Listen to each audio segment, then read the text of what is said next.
સુરત લૂંટના આરોપીને સચિન પોલીસ દ્વારા કાયદાનો પાઠ બનાવ્યો. સુરતથી રિપોર્ટર સતીશભાઈ કુંભાણી સાથે કેમેરામેન ચિંતન કચેરા.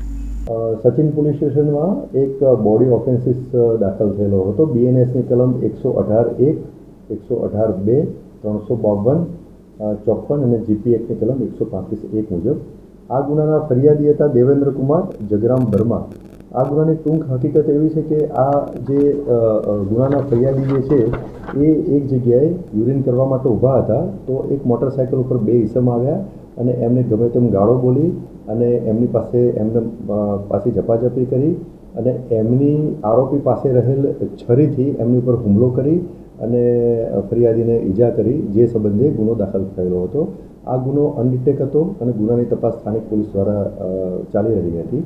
આ ગુનાની તપાસ દરમિયાન અમુક ચોક્કસ બાતમી સ્થાનિક પોલીસને મળેલી હતી અને અમુક પુરાવો એકત્રિત કરવામાં આવેલા હતા. જે અનુસંધાને બે આરોપીઓ મળી આવેલ અને બે આરોપીઓની પૂછપરછ કરતાં આ ગુનો કરેલાની કબૂલાત કરતાં આ ગુનાના કામે બંને આરોપીઓની ધરપકડ કરવામાં આવેલી હતી. આ બંને આરોપીમાંથી એક આરોપીનું નામ છે રવિ કિશનલાલ તિવારી, રહે ગિલકડી ગામ, તાલુકો જલાલપુર, જિલ્લો નવસારી, અને બીજા આરોપીનું નામ છે દુર્ગેશ રાજકુમાર સિંઘ, રહે પાલી ગામ, હનુમાન ચોક, સચિન જીઆઈડીસી, સુરત.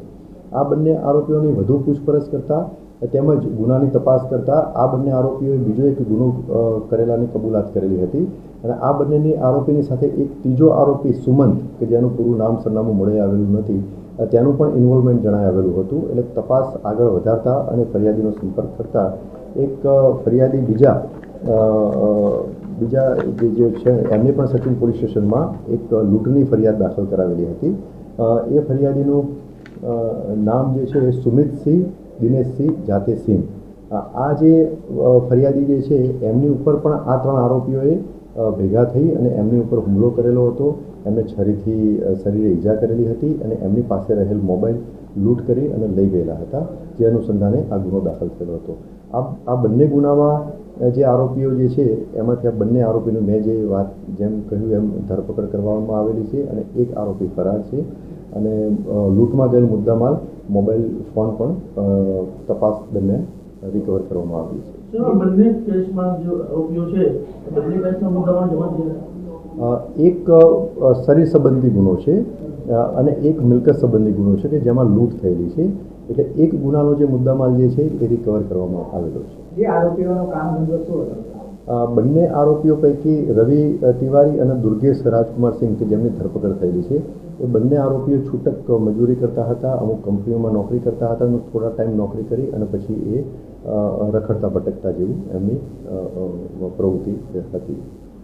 અને બંને આરોપીઓ પૈકી એક રવિ કિશનલાલ તિવારીના વિરુદ્ધમાં અગાઉ સચિન જીઆઈડીસી પોલીસ સ્ટેશનમાં મોબાઈલ સ્નેચિંગનો ગુનો પણ દાખલ થયેલ છે.